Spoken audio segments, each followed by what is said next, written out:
IAS institute నిర్వహిస్తున్న all India scholarship exam pass అవ్వండి. 2 years ఫీజులో 50% మాత్రమే పే చేయండి. వివాదాస్పద దర్శకుడు ఆర్జీవిని అరెస్ట్ చేసేందుకు రంగం సిద్ధమైనట్లు తెలుస్తోంది. చంద్రబాబు నాయుడు, పవన్ కళ్యాణ్, నారా బ్రాహ్మణి ఫోటోలను మార్ఫింగ్ చేసి ట్విట్టర్ వేదికగా పోస్ట్ చేశాడని టీడీపీ నేత రామలింగం ఇచ్చిన ఫిర్యాదుతో ఈ నెల 11న మద్దిపాడు పోలీస్ స్టేషన్లో ఆర్జీవిపై PS7 సెక్షన్ల కింద కేసు నమోదు చేశారు పోలీసులు. అయితే ఈ కేసులో భాగంగా ఈ రోజు ఆర్జీవిని పోలీసులు విచారించనున్నారు. అయితే ఇటీవల ఈ కేసులో విచారణకు రావాలని ఆర్జీవికి నోటీసులు కూడా అందించారు.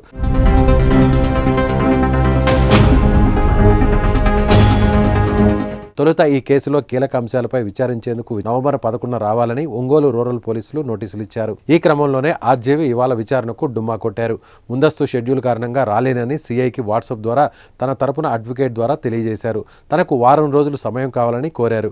అయితే ఆర్జీవి వినపం మేరకు పోలీసులు ఈ నెల 25న అంటే ఈ రోజు విచారణకు రావాలని నోటీసులు ఇచ్చారు.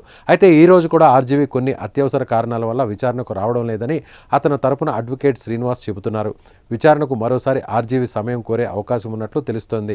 అయితే రేపు హైకోర్టులో ఈ కేసుకు సంబంధించి విచారణ జరగనుంది. తనపై పెట్టిన కేసులన్నింటినీ బెయిల్ మంజూరు కోరుతూ హైకోర్టును ఆర్జీవి ఆశ్రయించారు.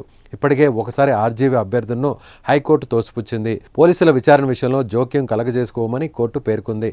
ఇటువంటి పరిస్థితుల్లో మరోసారి పోలీసులు ఆర్జీవికి సమయం ఇస్తారా లేదా అనేది ఉత్కంఠ కొనసాగుతోంది.